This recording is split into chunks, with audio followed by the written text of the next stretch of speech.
rest. It's not true. None of it's true. And he finished off by saying, well, at least you'll admit Elon is a very irritating person. This is now, sir, I immediately followed that up by saying, you know what, you're right. He's a very irritating person. Just ask his brother how irritating he can be. I've seen Kimball say to Elon, I talk to the customers, you go and do your work. You know what I mean? Because Elon can be, not intentionally, quite rude. And without somehow being aware of the fact that he was rude. Right. And people have quite a few times come to me when they've been in this company with Elon and I've been there, and they've said to me quietly, look, I'm leaving. I don't think your son likes me. Right. And I would say, no, why do you say that? No, I'd call Elon, so-and-so thinks you don't like him. Yes. Elon, oh, no, why? What did I do, I mean, and Elon would then be very nice. Yes. But he tends to, you might talk to him and give him a long, something important that you have in your mind, or I don't know, working with him or a friend or something. You just turn away and walk away. Right. And you'll feel that you were slighted, But he didn't do that on purpose. Yes. His mind was on something else. Well, and also he's spoken about it very publicly. He said he was the first host of Saturday Night Live to have Asperger's, or to be out with it. Yes, he tends to, it's a bit of it helps, because you could have a whole lot of people saying bad things to him and he'd be doing something. And you might say to him, did you hear what they said? And he said, no, I don't know. What did they say? He might be on an interview. Yes. And then afterwards they might say to him, they were pretty hard on you. And he'd say, how do you mean? Yes. I didn't hear it.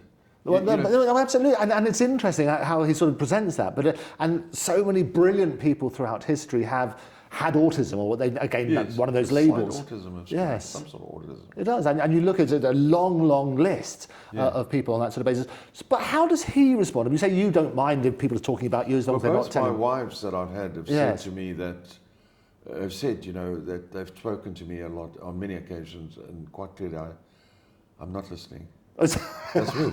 Is that true? Yeah, so it's true. Okay. So I think with Elon, it's a bit worse than me. Right. A little bit worse. And does he mind you talking about his life as well as your own? Oh, I don't know. No. Well, he's my son. I mean, I know him very well. I mean, What's the surprising thing about Elon, which people don't know? Elon's very decent person. Horribly decent. Horribly decent? In what way? Decent.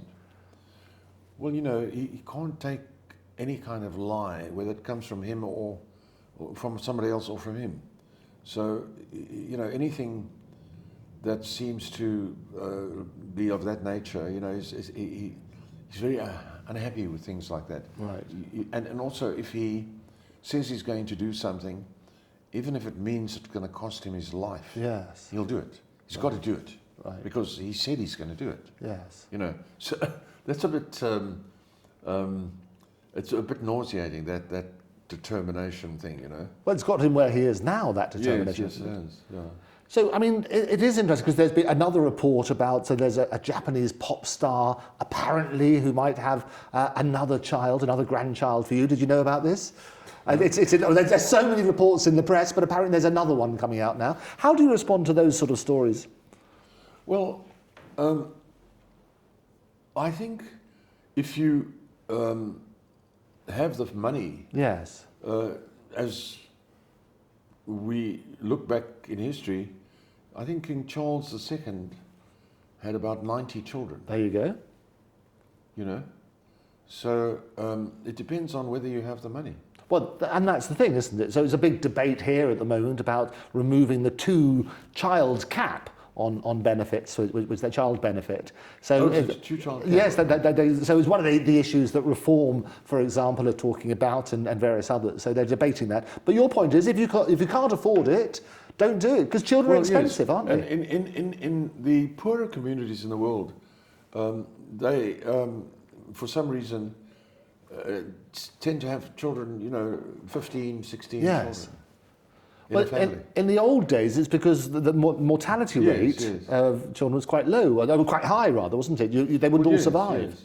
Yes, both my mother and father came from 8 children, as I Right. recall. Both lost one child Yes. at the age of 6 or 7, and in that family. But that's not too bad. Right. But obviously there was, but families were always much bigger. Yes. Much bigger. I mean, my second wife is a descendant, and there are many descendants of Paul Kruger. Yes. The Kruger Rand Yes. man, and he, the Kruger gold coin. He had 13 children with 4 wives. There you go. So again, I read an article once that was put out by Oxford, where they explained, or somebody put forward this postulation that divorce has taken over what death used to do. So Right. Okay. in previous eras, Yes. people who lived to 70, Yes. that's like prior to 1900. Right. I'm thinking prior to the First World War.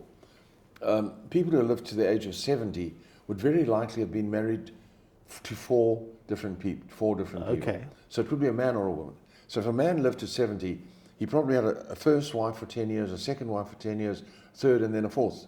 Yes. And so in Paul Kruger's case, his 4th wife is the one that he's associated with the most in history books and so on. Yeah. But she was his 4th wife, and so he had 13 children.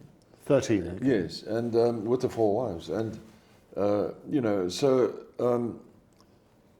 and then of course now we do the same thing, but with divorce. Right. People live much longer now. Yes. With the new longevity things and all that, we all seem to be getting a bit more time. Yeah. So now it's a case of I was married to the first one for 10 years, then the second one for 10 years. Yes. 7 years or 10 years or something. Now I'm on the 3rd one this is my 3rd one, and we're now 5th year. So if you go on, Yes. a lot of people are having multiple marriages. Yes. It's This is my taking the current plane. wife you introduced them as. To Yes. keep them on their toes. Yes, Yeah. and I mean, it's also become quite socially acceptable to talk about my current wife. Yes, that is a joke, but it's extraordinary, isn't it? Because the whole thing about the relationship and your promise, your marriage vows, and until death us do part, not until I change my mind. I don't know if they still do that, but no. As I say, it's quite strange when people introduce, this is my current wife, Yes. as though she's temporary. I know, it's an old joke, I know. It's a joke. And they always say, I'm just keeping her on her No, toes. I don't think so. I think it's You think they actually, mean it? Who are you currently married to? Oh dear. Well, not Well, by the I'm end of this currently evening, they married to probably so-and-so. work on that basis. So there's a sort of, it's accepted, there's Yes. going to be this jumping about thing. Yeah, it is extraordinary. But I mean, you've got many grandchildren. How many of them do you see? I mean, are you quite close to them? Oh no, I haven't seen the most recent ones. I haven't seen, but I've seen just about it. I've seen everybody else. Okay. Yeah, everybody else. And how, I mean, do you get, I mean, you probably don't because they've got so many calls on their time. Do you get a family get-together every now and again? Yes. What would you get together? Would you spend Christmas together sometimes? Yes. Over the years, Christmas or when you over there, Thanksgiving or whatever, and it's with a big family. You can't always all be together. Right. So sometimes with this one and the group, and some other time with that one and group, and so something like that. And so a family Christmas at the Musk household, what would that look like? You get the Monopoly board out? No, well, we had a very big. We had at this last Christmas, we had all the daughters. Yes. Came out, and then of course my youngest daughter got married Yes. in May this month, Yep. just 3 weeks ago, 4 Yes. weeks ago, and she and then we had 3 daughters who came, but nobody else could make it because Right. this time of the year is too Yes. busy. Yeah. No, it is difficult. As you say, getting a big family, getting them all together is interesting. And what about the family dynamic? Do they all get on well? Do they know each other? Oh yes. No, I insisted. I taught my children from a very young age. I would hammer it into them when they were little. When I say when they could absorb the concept. Yes. From about maybe the age of 12 or so, that your brother or your sister is not someone you ever want to alienate in your life. Right. I've got many people that I've met who don't talk to their brothers Yes. Sad, or isn't their it? sisters. Yes. And you say, but what do you mean? And they say, well, I haven't spoken to my brother for 20 years. 20 years. Yeah, that kind of thing. That sort of thing, But which is very- awful, isn't it? Just ask a few of your friends. Yes. Ask around. You'll soon find that you'll hear of people like that. It's quite common. And I hammered it into my children that that's out of the question. Right. Your brothers, your sisters are the closest living things to you. Yes. You know, if you're going to need a kidney or something, it's going to come from them. Right. If you're going to be collected at 2:30 from a bad accident somewhere in the middle of the Yes. night, far away, it's going to be one of them that does it for you. Nobody else. So how do you resolve conflict within families? Because it is, as you say, it's a common problem. Many families, they have a silly argument about something. I don't know. You just don't tolerate it. I mean, we've never had that. So we never had that.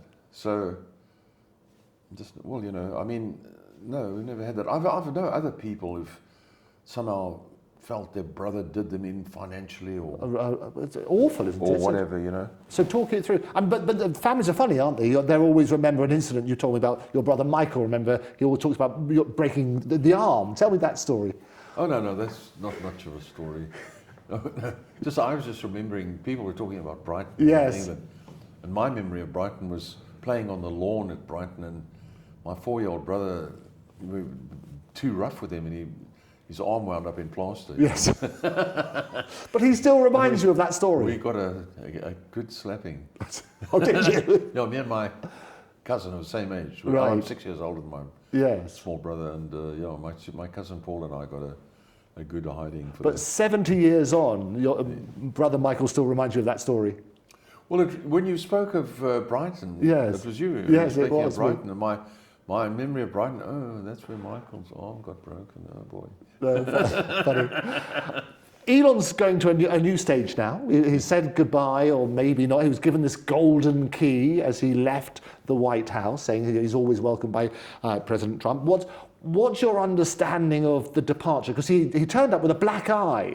And did you know this? Have you seen this? No. So maybe it's in the last few hours he's had a black eye, and while he's saying goodbye, I'll show you the picture. But while he's saying goodbye on the things over there like that, I'll put it up. But that's what happened. So he's left now. Let's see, we've got the black eye thing. Black eye. Yes. So he had a black eye as he was leaving. There we are, Elon Musk. Can you explain it? Well, he said it was caused by one of his children. There we are. How did Elon get his black eye? Let me show you the picture. There we are. And that's the New York Times. Let's find a different version. You've got different versions of the same thing. Right, there we are. The Oval Office. Say over, where are we? Let's put it up. Musk says black eye came from his son's punch as he sports Shiner during the Oval Office meeting with Trump. Let's see if there's a nice picture of it. Here we are. There he is. Can you see that? He's got a sort of black eye there, which he says his son gave it to him. Oh, that's just It's just nothing. but again, it's what we're saying about the headlines. They're sort of turning round and saying, okay, it must be something awful. Maybe Trump punched him or something silly, you know. But it worked on that sort of basis. So how's he going to cope now? No longer being in the White House, it's been such an integral part of his life. I would think once you've had a taste of the real world Yes. of politics, in fact, most people, including myself, you have to go out into the world and establish a source of income. Yes. So you become a plumber or electrician Yes. or whatever it is that enables you to bring in make an income. It's like the whole thing, and it's not that difficult. It happens. Yes. It comes your way, and we all wind up in something or other, and we get by on doing that. And it's a rather wonderful sort of human mechanism that takes place. But once you have reached the point where you no longer constantly climbing, and you now get to level ground, and you're able to actually I won't say retire, Yes. but you have more time to yourself. You built up, let's say, a small business or whatever it is that is now keeping itself going and helping you, and you've got other people doing a lot of things for you now, which is what happens. Then you sometimes turn to politics, because what you do, if you had your way, you'd go into politics right at the beginning, like you did at university. And you were very young when you got Yes. into politics. So like a lot of us at university were able to get straight into the deep end of politics. Yes. But then once you get out of university, you don't have that freedom anymore. You now have to get on with being a good learning lawyer or a good barrister or something like that. Yes. You haven't got time to wander about. You're trying to get enough sleep. Yes. Yes. Anyway, but eventually you sometimes get to the point where you now can turn to politics, which is probably, as my history teacher told me once in school, a very brilliant woman. She said to me, I was very into history, and she said to me, politics is half our life. Yes. Half our life. And we don't know it. We don't realize it. Right. We live in our little half. But we don't realize that the other half is governed by politics. Yes. And then you consider, sort of as it was in the old days, maybe in the times of ancient Greece or something, then you become patriarch, you become part of they actually appoint you, or somebody can even come to you and say, would you be a senator? Because you've made it. Your business is on its way, and can we ask you to be a senator? Or will you stand for us? Or, that kind of thing. And so you enter into a new world, and inevitably, as I've said a few times on television and stuff, yes, politics is a very deep pool. Right. It's a swimming pool that has no bottom, and it has no sides. So no matter which way you swim, you're never going to reach the side. Right. It's a swimming pool, if you can imagine it, that has no sides. It just the sides keep moving away from you. Yes. And the bottom, if you try to go to the bottom moves away from you. So everyone in politics is out of their depth. Everyone.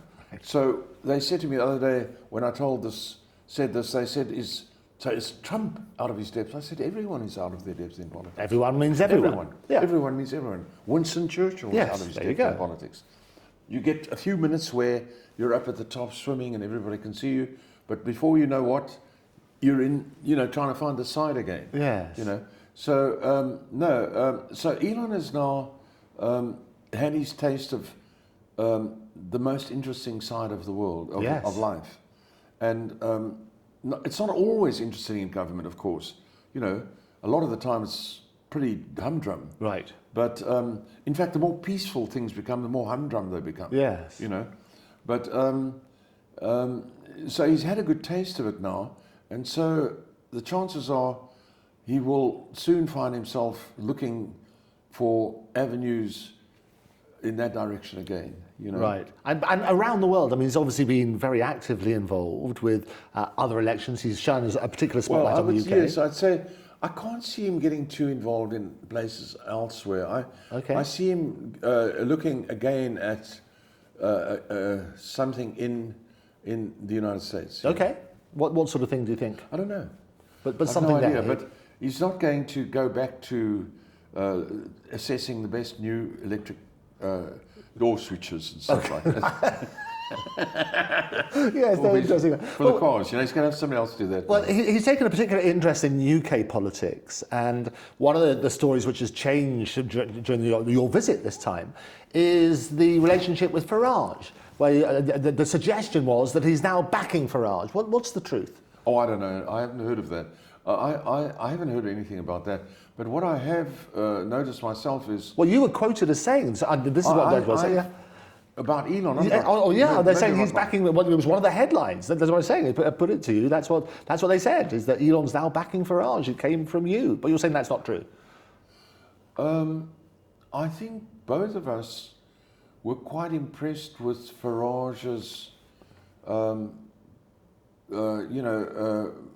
longer sort of avoiding certain aspects of British situation. I mean, he started standing up for things that previously he was too accommodating on. Such as? Well, I can't remember all the different things, but one was the gangbang rape situation investigation. Calling for And, a full inquiry. Well, quite a few things that Farage seemed to come out more strongly about. And I always said, when I was the first one to say towards the end of last year that I don't think, I said, I think Nigel Farage is a very capable man, and I would imagine he'd make an excellent cabinet minister. Yes, that's it. I don't think he's strong enough, I said, to be the man you need to pull Britain, into a new phase of prosperity. Yes. And that. I see him more, as a cabinet minister. Yes, I remember you saying. Yeah. And then Elon followed that up with he doesn't see Farage as being the leader of, shouldn't be the leader of the Reform Party. And but since then, we've noticed. First of all, he didn't then go running away and resign. He said, "Oh no, I'm going to show you." Yes. That's Farage. Okay. And he has shown us that he's capable of more, and that he is capable of not accommodating the Conservative Party and the Labour and everything, So the headline, they say they're always looking for the headline, is claiming that they're now supporting him to be the next Prime Minister. Is that taking it too far as a statement? I haven't seen that headline, and I haven't. I haven't seen anything like that. No. But what I've said is that he's done a few things now that you say, looking okay, better. that's good. And one of the difficulties as well, Errol, is that the right, so-called, is fragmented, if you like. They've got Rupert Lowe, who used to be in the Reform Party. They've got Ben Habib, who's on the Andrew Eborn show all the time, talking about the Integrity Party. And you've obviously got the Conservatives. People, when they're voting, you're going to turn around and say, well, hang on, I've got a choice of four. You're going to fragment the vote, aren't you? What advice would you give them? We were talking earlier about... We were talking a little earlier about the independent South African Afrikaner thing that started from 400 years ago when the Dutch arrived as a private group in Cape Town area in the Cape, and developed into this very independent-minded people. And Jan Smuts is famous for saying during the Boer War, he was a very famous man, General Smuts. Yes. You ever heard of him? Yeah, it's a great name, isn't it? Yes. Jan Smuts. I think there's a statue of him somewhere in London. He said, it's very difficult. They were criticizing, or not, they were questioning the capabilities of the Afrikaans military, which were amazing, absolutely amazing. The Boer military actually caused the British Army terrible headaches and terrible defeats at the hands of these few Afrikaners. Right. But Smuts said it's very hard to have an army where every single member of the army thinks he should be the general. Right. Yes, absolutely. You see, and questions every single member of your every unit member considers himself far more qualified than you are to be the to be the general. Yes. If you know. Yeah, absolutely. So So that's the problem with all the so-called right-wing people. Yeah, and I put that to Ben Habib. They don't want to toe the line behind anybody. Yes, well, they also say it's not about uniting the right, it's not necessarily the right. People should start look at policies and say, look, this is our policy on immigration, this is our policy on health, this is that sort of... But again, you see, when you get these people on the right who all have the probably good idea, good plans for the country, they all see themselves as the leader. Yes. And so they don't want to let anybody else be the leader. Yes. They want to be the leader. And the result is chaos. Well, that was one of the accusations put about Nigel, is that it's an ego party, it's a Nigel fan club. Well, yes, that's why I said originally that I don't see Nigel Farage strong enough. He's better now, he's showing up a bit better now. But you need somebody so strong that he can say to Habib or where it is, hello, you're there, Yes. you're there, and you stay there, and Yes. you will be in this position, much like Trump. Yes. No one challenges Trump. There you go. So who would, do you know anybody who that might be, who could unite a different party? We need a hero, don't we? No, I don't. I don't know anybody.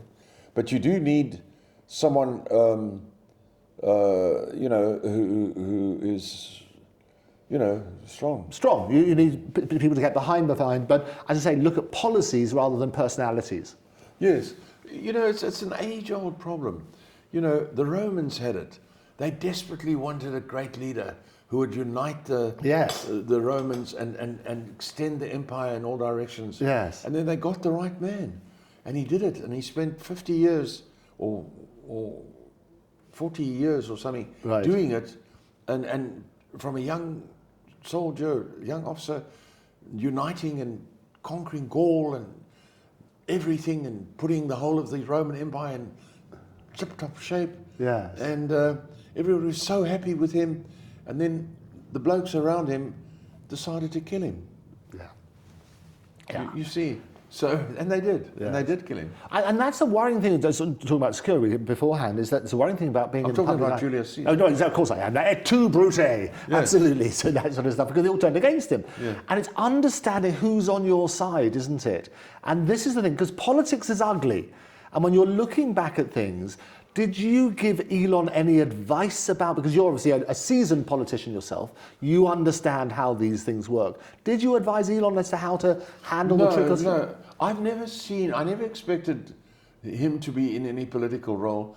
As I know him now, Yes. he likes to attend to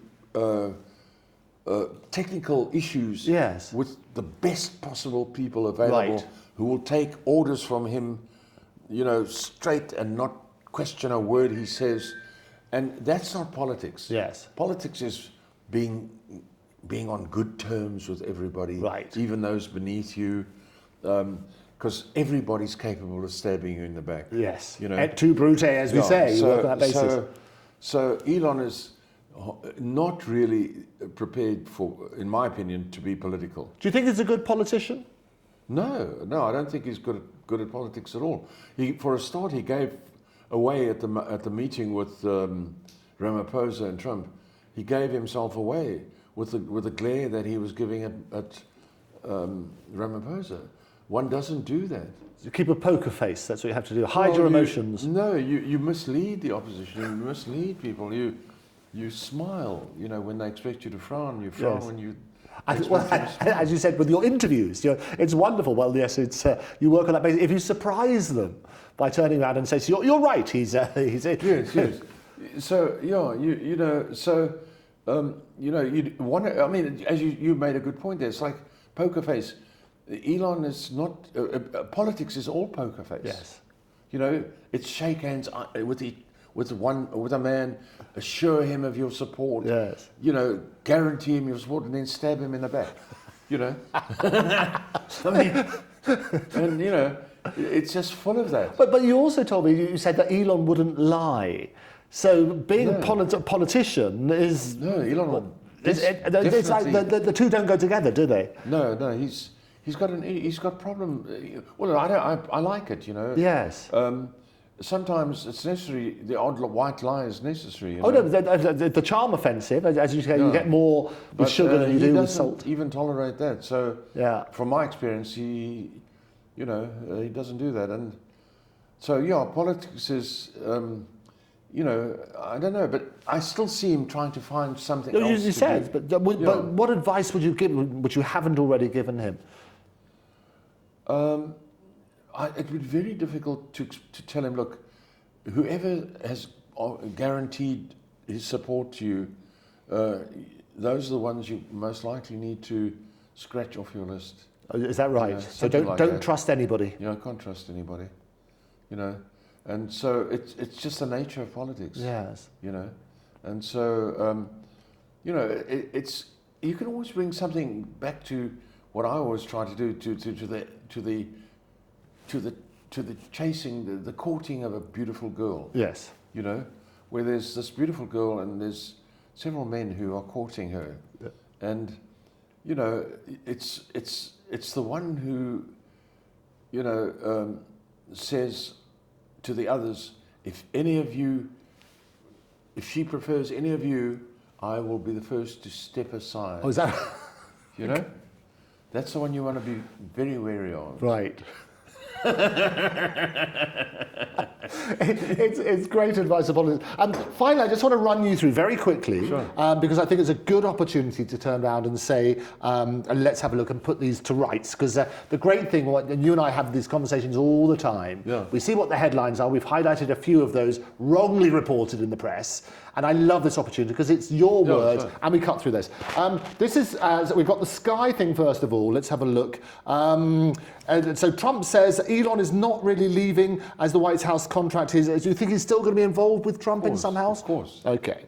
Elon told how he got a black eye. We spoke about that. He said it's from his toddler. But you wonder why that's sort of headline news, really, don't you? Oh, it's so trivial, it's not even worth commenting on. These are the biggest moves Elon Musk did while at the Doge. Let's have a look. The workforce overhaul. Do you think he did that well? Oh, yes. So he'd be proud of that. They also talk about US aid or the USAID cuts. Oh, absolutely. That he'll be treasuring that. The end of DEI.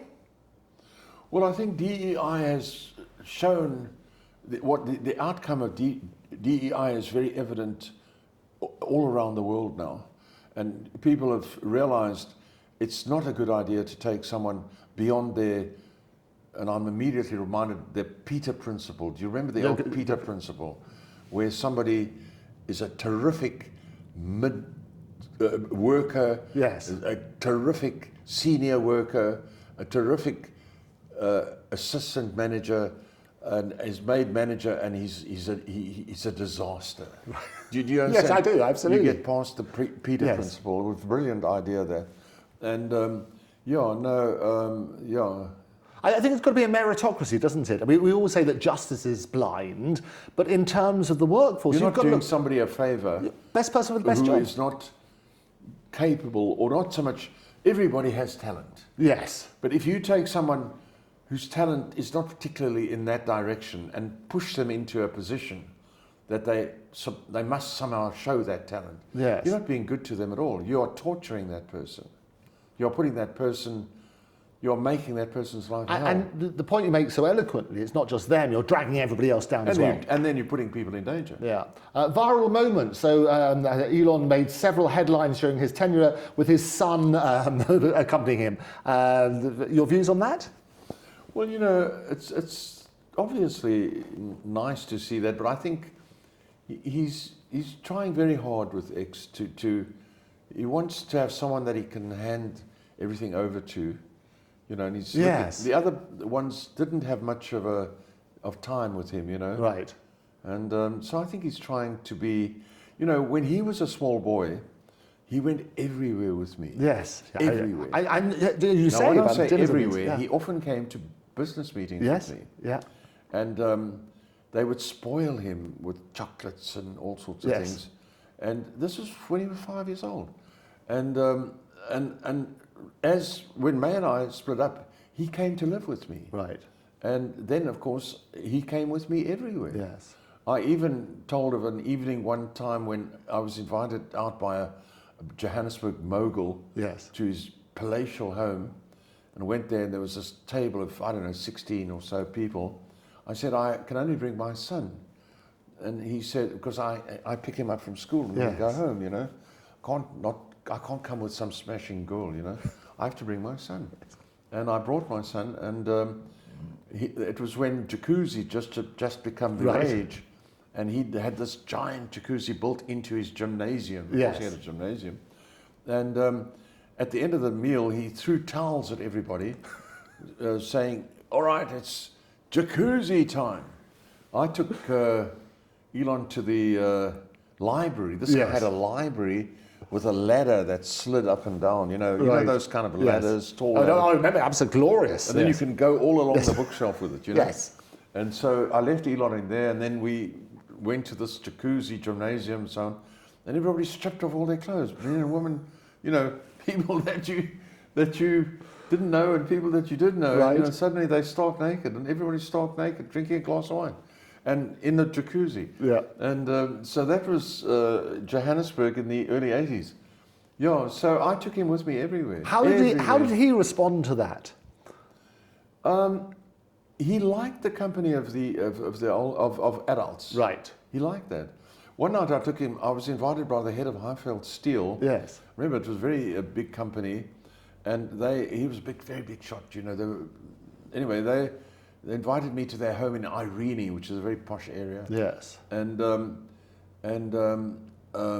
I took Elon, and they had this huge round table, and his wife had actually catered.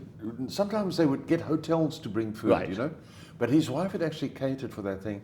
And they had one of these new things that had come out at that time called Dutch ovens. Oh, yes. And you can wheel your entire meal out, you know, and then you serve everybody from this thing. It keeps everything warm, you know. It's sort of gone out of fashion Yes, the now. trolley dolly type thing, yes. Yeah. But anyway, it was a big deal then, you know. Yes.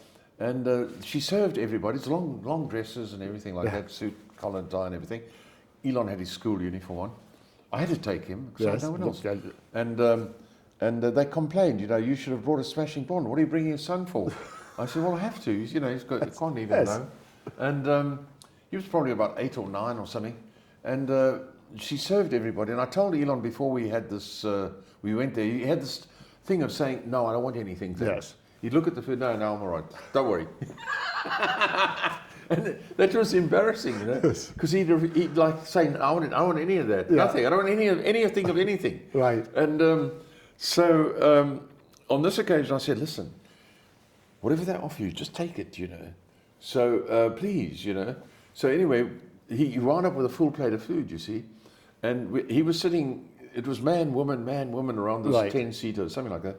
And he was sitting, I think, a woman here and then him, I think it was him, or maybe further, I'm not sure. And I do remember this mouth opening, you know, like a lion yawning. Right. Oh yes, no, exactly. And I just remember this jet of food coming out. No! Over the whole table, over everybody.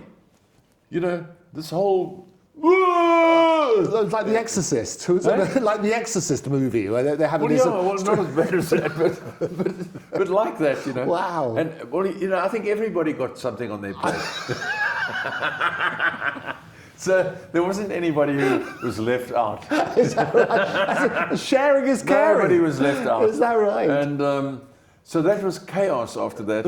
And I remember people in the kitchen, you know, and I'm sitting there, and the kitchen, beautiful home, but the kitchen was on hand. And I remember the woman saying, "This will get it out. This will get it out."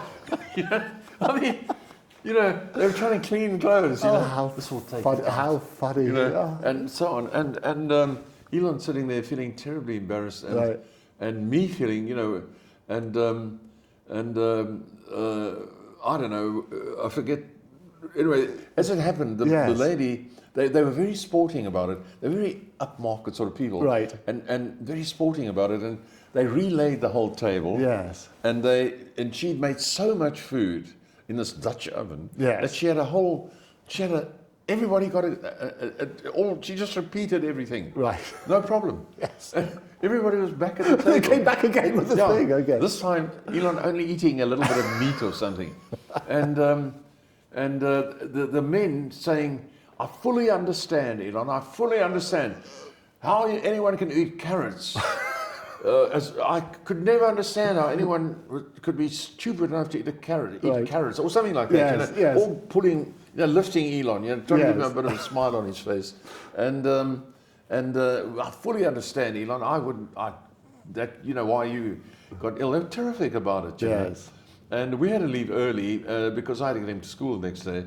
And they all came to the door and gave him a hug on their knees. Oh, how good is that? Yeah, it was very nice. Does Elon remember that story? Oh, yes. He does. Okay. What was interesting is we left that house and I said to him, you know, immediately, I'm like his dad, you know, what the hell were you thinking? Yes. Why did you eat those things? Beans or something? Yeah. And he said, you told me to. I said, no, you could have pushed them aside. Right. You see? Right. And then he immediately changed the subject. off his mind, and he said, this is typically Elon, Yes. totally forgot about it, said, Dad, did you see they've got a Doberman? Is that right? Yes, there you go. Not a Doberman, a Great Dane. Oh, Sorry, a I Great used to have one of Dane. those then. Fantastic A Great dogs. Dane. Yeah, yeah. And we'd had a Great Dane when May and I were married. Okay. And he said, Dad, we've got to get a Great Dane. Please. So I said, all right, we'll look in the papers. So he'd totally forgotten about it. The We were still in brilliant. the car, you know. And what, you got the Great Dane, did you? You got We one? I never bought another Great Dane because what he didn't know about the first Great Dane is the trouble we had with the Great Dane. Yes. With their hind legs. And they do, and they only live to about 7. The hind legs Yeah, go. no. It's quite No, sad. it's a terrible breed. Yes. It's a difficult breed to have. Well, the bigger the dog, the shorter the life it tends to be. Yeah. So. And anyway, but years later, when I was in, when he moved to Bel Air Yes. in LA, I went over to see him, and he had a Harlequin. Harlequin Great Dane. Yes, yeah, Oh, wait, so we used to have one of those Yes. because they have wall eyes. They have one brown eye, one blue eye. Yes, yes, Is that they're beautiful. Sabre. Beautiful, Yes, beautiful he had he used to a bit smelly as a dog. You give them charcoal tablets. One thing about a Great Dane is they are house dogs. Yes. They're not outside dogs. No. They don't like the outside. They love It's the the inside. comfort of the life, isn't it? No, So- they like to be in front of the fireplace. Oh, and they dominate the bed. They dominate Dominate everything. everything. Yeah. They're lovely dogs. Yeah, they're wonderful. But we had a great deal of trouble with. Did you? Yeah. What What was it? What was your dog called? Do you remember? Topper. Topper. Ours was called Sabre. Yeah, so it was very good. Yes, Topper, Topper and Sabre. Dad, they had a dog just like Topper. I love it. I love it. We've got to get another Great Dane, please, Dad. Oh, there you This go. is not Elon. You know? Yeah. Okay, we'll look in the. Did you have many pets? Oh yes, we had a lot of dogs. Right. No, they're wonderful stuff. Well, another story here. Let's have a look. Elon allegedly took large amounts of drugs, including ketamine, whilst he was advising Trump. Elon's not a drug taker. There you go. And in fact, you said beforehand he treats his body like a temple. Oh yes, no. Everyone in my family, they're so squeaky clean, it's sickening. Yes. Okay. Black I'm the eye. only one who's dirty. You've taken drugs? No, No, you say that. but nevertheless, I'm the most decrepit of them all. Oh, is that right? That sounds good. Elon Musk to build an enormous Texas gigabay. Well, that would make sense. So he's big building data centers and things like that. Yes. That's not surprising. Oh, they're very advanced with data centers. Phenomenal, isn't it? Now the data centers are the computing equipment is fluid, is held in fluid now. Oh, is that right? For cooling, yeah. Trump conducts the weirdest exit interview in history as Musk departs the White House for now. The most destructive professional partnership since Emperor Palpatine and Darth Vader shacked up in the Death Star has finally come to an end. Would you That's describe? Rubbish. How would you classify their relationship? Trump and Elon. Yeah. Well, probably one of the most symbiotic, best relationships possible. Yeah, they seem to get on really well, didn't they? Two very super alpha, but because of the age, the generation difference, Yes. it works. Yes. You know what I mean? Oh, absolutely. As I say, you're 20 odd days apart, so he's like a father figure to him. Do you think he's going to? Do you think he's going to miss Trump, or do you think he'll still be Yes, President of Trump? Yeah. Oh, Trump will miss Elon, I can Yeah. assure you. I mean, I think It's very nice to get somebody. It's very nice to have somebody that you can ask an opinion of. Yes. And that's Elon. Yeah. Where you'll get a really accurate answer. Yes. You know, that's got no sort of nuances or whatever it Right. is to Some people suggest that he was used as a scapegoat. Do you think that's right? it. No, I don't think so. I mean, no, Elon said that Doge itself was the press, the media used it as a scapegoat to blame everything that they could, Yes. that they could find, any little thing they could find wrong, you know. Yes. They blamed on Doge, where he said we were trying to do the best job we could and as transparently as possible. So Elon said that. Yeah. And, you know, so, yeah, you can only imagine that. I think the media should, you need to take attention, notice what the media is saying. But if you're going to let every little thing that the media says Yes. bother you, Yes. you're not going to sleep at night. Oh, no, exactly. And what we often say when we discuss these things, As long as you know what the truth is, you should just forget about what the Well, media this is what they always say, is that if you don't read the newspapers, you're ill-informed. If you read them, you're misinformed. And I think never has it been more important that Yes, we you can get be our totally news from different misinformed. sources and make I sure was we question. misinformed. I know, and we've been misinformed about you. This is the Yes, point yes. about it, and that's why it's so important. Even just the week almost you've been in London, the misinformation that's been spread, which is why it's so important to unpack it. We spoke about the white genocide, murder charge, the headline, the dangerous headline about that. We talked about that. Lands in India. We haven't landed in India, it's still here, but you're going to